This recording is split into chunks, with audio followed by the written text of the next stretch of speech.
मर्द कब रोते हैं?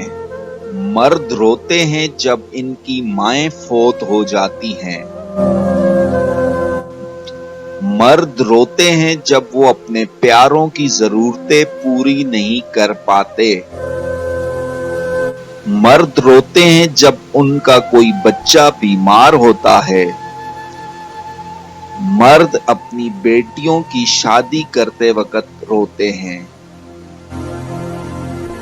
मर्द उस वक्त रोते हैं जब वो अपने बच्चों के लिए खाने पीने या किसी भी जरूरत या मामूली सी ख्वाहिश का बंदोबस्त नहीं कर पाते।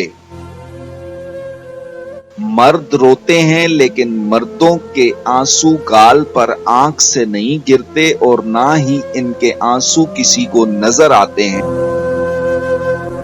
ये दिल से रोते हैं और इनके आंसू दिल पर ही गिरते हैं, जिसका असर चेहरे की झुर्रियां, बालों की सफेदी और कांपते हाथ की सूरत में जाहिर होता है।